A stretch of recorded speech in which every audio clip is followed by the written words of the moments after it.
Good afternoon, everyone. So today we will discuss about learners with difficulty with self-care. Self-care often refers to a person's capacity to perform daily living activities or specific to body care such as the following skills: washing oneself, brushing teeth, combing, trimming nails, toileting, dressing, eating, drinking, and looking after one's health. Self-care skills are gradually learned by very young, typically developing children through adult modeling and direct instruction within developmental expectations. On the other hand, children with additional needs may struggle with the basic activities of daily living. Oftentimes, such as students are those with moderate to severe cognitive deficits, including individuals with intellectual disability or intellectual developmental disorder. So, self-care means or refers to a person's capacity to perform daily tasks like kuan bitaw, like the following skills that we do every day sa ato ang mga daily routine, like washing oneself, brushing teeth, combing, trimming nails, toileting, dressing, eating, drinking, and looking after one's health. So, self-care skills are gradually learned by very young because bitong when we say gradually kanang gina-practice bitaw mga daily routine nato kay di ba bata pa ta everyday gipaliguan ta sa tong parents, gitutbrushan hantud sa maanad na ta ug hantud sa ma-practice na nato nga muna ato ang daily routine in order for us to maintain our cleanliness and also kanang bitaw pag-care sa ato ang self. So dili lang sa ingon nga kay everyday ko paliguan ni mama or gitutbrushan mao ni ang dapat buhaton nako, but also kanang as a kid makita pud nato sa atong palibot nga everyday nga dili lang ako ang nagbuhat ana but also si mama, si papa, si kuya, si ate, 'di ba? So malink sa utok sa bata nga so self-care mao gyud na ang meaning sa self-care sa pag-atiman sa tong kaugalingon kay kung mag-maintain ta sa tong lawas ug cleanliness, 'di ba, mas layo ta sa sakit ug makakuan pud nato ang atong healthy lifestyle. But we all know that dili tanang children is pareha og capacity, pareha og thinking skills, pareha og ability. Some also kanabitaw labi na sa mga naay mental illness, mga disability, maglisod sila og kanang cope og mga idea nga ipa-impart gikan sa ilahang parents, especially kanang mga bata nga maligo lang gani mag-struggle na og unsaon na pagbuhat.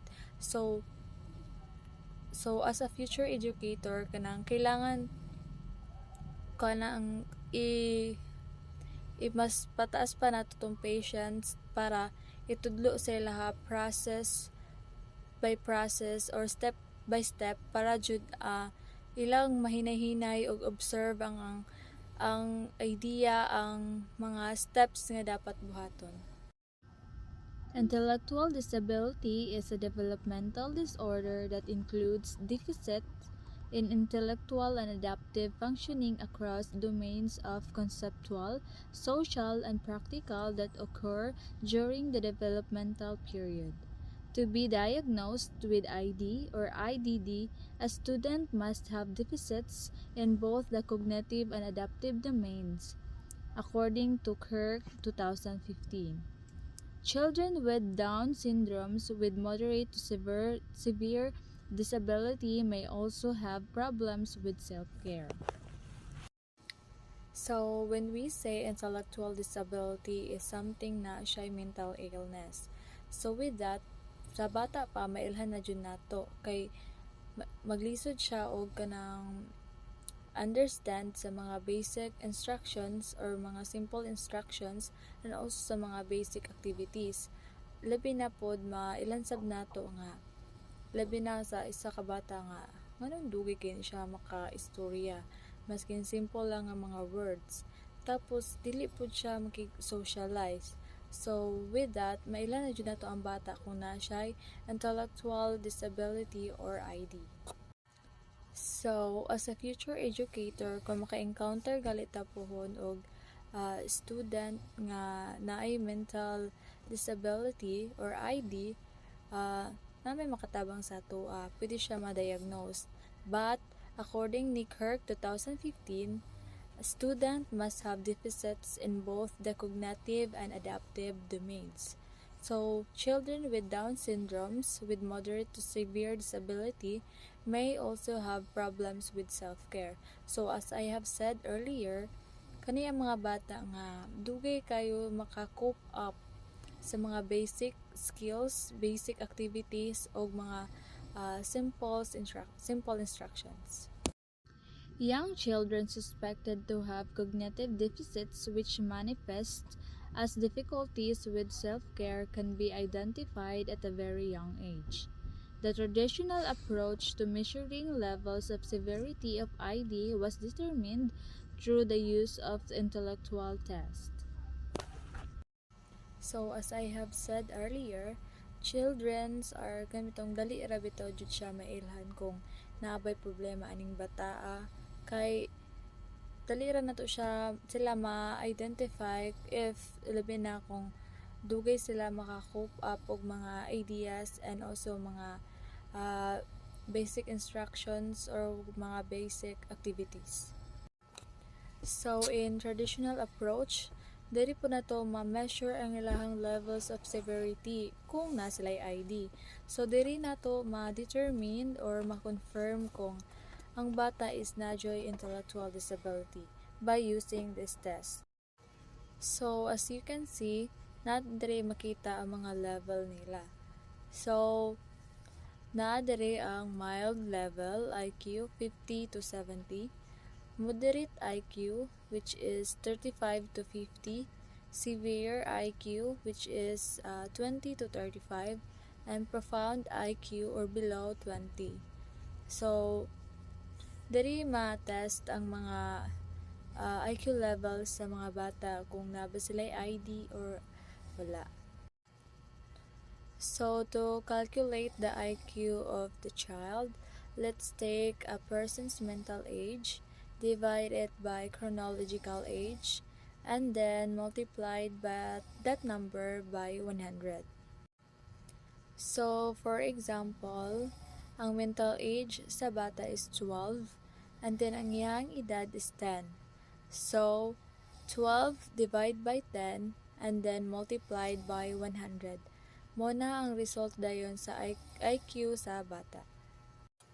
So, dira na dayon nato makita kung ang yabang level is mild, moderate, severe, or profound. However, based on the definition provided by the American Psychiatric Association, using measures of intelligence is only one aspect, as adaptive functioning also needs to be assessed to identify if a child has an intellectual disability. In place of IQ levels, the support needed by a person with ID is used to be determined the level of or degree of severity of the disability. So, based on a definition provided by the American Psychiatric Association 2013, dili lang sa pamaagi sa pag-measure sa intelligence sa bata na tumakita kung naba siya intellectual disability, but also ID or IDD is measured by direct observation, structured and reviews, and standardized skills such as the AAMR adaptive behavior. So when we say direct observation, dali-dali lang nato siyang ma-observe kung kani siya is nganong lahi ni siya nga bata compared ani nga bata. Ug dili lang sa ani nga bata nato siya i-base, but kanang also sa nakapalibot niya nga mga bata kung unsa bagyoy big difference sa ilaha ug sa iyaha. Sa structured interviews pod, diri pod nato ma-observe kung untahay natay i-ask nga question sa iyaha. Mailan man nato kay ang uban magud is kung unsay mong ipangutana is direct to the point pod. Example, what is your name? So mayngon ra pud siya nga, my name is Anna. But katong bata nga na special or intellectual disability is dili lang siya direct mo answer ana, or kung answer magani siya ana is nay something wrong, nay something magpaligoy-ligoy pa bitaw, daghan pa siya og mga flowery words. Also, pwede po ta magamit og standardized skills nga gi-implement sa AAMR adaptive behavior. The presence of ID or IDD is measured by the direct observation, structured interviews, and standardized scales such as the AAMR adaptive behavior. 4-scale and Vinland adaptive behavior scales. Some of the domains measured by the AAMR adaptive behavior scale include personal self-sufficiency, second, community self-sufficiency, and third, social adjustment. On the other hand, the Vinland adaptive behavior skills cover communication, daily living skills, socialization, and motor skills. So these are the domains measured by the AAMR adaptive behavior scale. This includes personal self-sufficiency, community self-sufficiency, and social adjustment. So when we say personal self-sufficiency, is being able to take care of ourselves, to be happy, to deal with problems without the help of others. So kana bitawong makaya na nimo nga ikaw lang, makaya nimo nga ikaw lang magatimnan sa imong kaugalingon, nga makaya nimo nga ma-survive ang any circumstances or mga challenges sa kinabuhi without asking the help of others. So when we say community self-sufficiency is a self-sufficient community provides basic needs like food, healthcare, and education. Kana bitaw dili na ka moas good help sa others, like makaya nimo mga mag-provide sa imong kagalingon og pagkaon. Kana bitaw ikaw na mismo mag-provide sa imong mga needs, mga basic needs like food, shelter, healthcare, education, and etc. So when we say social adjustment is kana bitaw na kay kagalingong initiative nga mo adjust kung tahay ikaw nga estudyante. Diba, kung magto kag school, dili man mo tanan pareha og beliefs, traditions, kay dili man mo pareha og gigikanan. So, for example, na kay friend nga Muslim, then ikaw Christian. So, with that, nakabalo ka kung asa imong limitation. Kung tahay, mo siyang i-invite sa inyo ha, kailangan dili nimo siya pakanon or hatagan og mga makadisobey sa ilahang culture, kay is because kabalo man ka mo adjust, kabalo ka mo respect kung unsay angay o dili angay nga buhaton, kay kabalo naman ka, kabalo ka sa limitation, kabalo ka mo adjust kung asa ka dapat mo lugar. So in learning characteristics, students who have difficulty with self-care oftentimes reach developmental milestones at a later age compared to typically developing peers. They learn to sit up, crawl, walk, and talk later than the other children and may have trouble remembering and understanding consequences of actions. Due to cognitive difficulties, children with ID may also have deficits in the areas of reasoning, planning, judgment, and abstract thinking. So, students who have difficulty with self-care is lahi ra jud sa mga normal kids. because ang uban kung ang uban kids kanang 9 months above is makabalo na sila mo sit, mo crawl, mo walk, mo talk. But kaning mga students or mga kids nga naay difficulty in self-care is kami taong late sila memory na ang uban pud ana is gitawag nga late bloomer kay nagka as time pass by kanang late jud sila ba na maglisod sila og cope up og mga basic activities, basic skills kay kung ang uban is mga ang kasagaran na mga difficulty in self-care is siguro maka-sit na sila, maka-crawl is dili na pareha sa mga normal kids nga 9 months above. Siguro sila mga 2 years above na siguro. Kay dili gid sila pareha og mental capacity.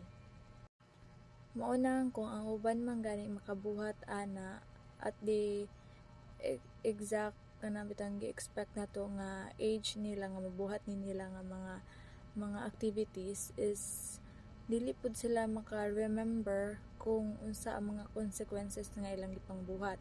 Kung tahay kanang mo sit down or kanang mag-crawl na sila, dili nila mahuna-unaan nga basin maligid ko, basin mabangga ko, basin masamad ko. Kay ang ilahang ginahuna lang is maka-crawl lang, maka-sit down, dili pareha sa mga normal kids nga mahadlok nga ay dili ko ani kay maglikay ko kay sakit nga nabitaw dahil sila og kanabitawang panghuna-huna.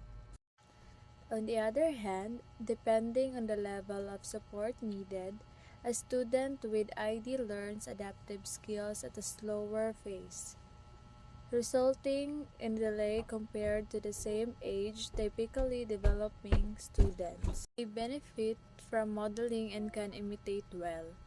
Moreover, adults with mild intellectual disability eventually learn to be functional and independent in society. Youths with intellectual disabilities are known to be friendly, sociable, and are reported to have positive coping skills. A study conducted by Cartier 2015 investigated the strengths and positive traits of transition aged youth with intellectual disability and or autism. So as we all know that every student is lahi og mental capacity. Labi na kung maka-encounter ka og naay mental disorder or intellectual disability. So as a future educator, dapat flexible ta. If makahandle man ganitag students nga ingana, dapat kanang provide nila og special treatment, special activities nga level lang sila ang cognitive level. First, they have a positive outlook in life. Second, shows positive relations with others. Third, have active coping skills. And last, have acceptance coping skills. In this study, they found that the youths were rated highest in items pertaining to the positive outlook factor. These results suggest the importance of having to find strengths in children with additional needs, make them aware of these strengths, and use them to their advantage. So sa investigation ni Cartier, he reported that students have mental disability or intellectual disability have a positive outlook. So kumbaga positive lang sila ba, wala sila gahuna-huna og negative nga dili na ko ni kaya nga what if dili ma-failure ko, wala sila ang mindset cause they have a positive lang jud sila nga mindset. Second, shows positive relations with others. So as I have said earlier, friendly sila og grabe ang ilang social interactions. Kanang kumbaga bahalag dili sila ingon nga kaila kaayo, but still nga nang yan yung gi-trait as a kanabtang friend niya, no limitation. So also they have active coping skills. So kuan sila, dali sila mo observe og mga ideas, mga experiences, even though nga dili sila sure nga kanabitaw makaya nila, but still kanang as I have said, na sila positive outlook. So they have the positive energy nga makaya ni nila. Then last is they have the acceptance coping skills. So as I have said, bahala pag dili nila, wala pa nila na prove nga kaya ni nila, but still they accept the challenges nga makaya ni nila even though nga dili sure. So in this study, it make us realize nga we should know our students. We should know the backgrounds of our students, their strengths and weaknesses para magamit nato nga advantage para mo-arouse ang ilang interest o ma-arouse ilang kanang interested to learn bitaw into something para mas dali nilang masabtan ang lesson o mas effective ang learning. Good day everyone, good day Ma'am Burley. So, I will continue the report. So, this excerpt describes or ang effects sa teaching approaches sa student struggling with self-care. So, it emphasizes instruction tasks sa forward and backward chaining. And video modeling is mo siya ang example sa straightforward and nga ga-instructs and hands-on sa mga activities sa instruction task nga ma-adapt sa mga students. So, on the other hand, ang forward and backward chaining is used alongside task analysis on backward chaining. So, the teacher models all the steps from the beginning. Mo din siya, it allows student to step from the beginning. So, last step of behavior chain with assistance and prompts.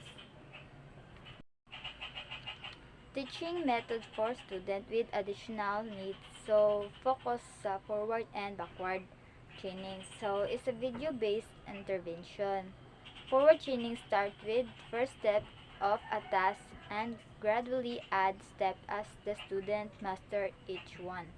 So, ang backward chaining start with the last step, allowing the student to succeed initially and gradually adding preceding step of modeling.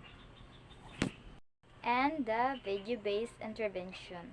So, modeling is promoting and mo siya magamit og video aron pakita sa mga student ug unsay paghimo sa mga buhatonon nga independent skills development.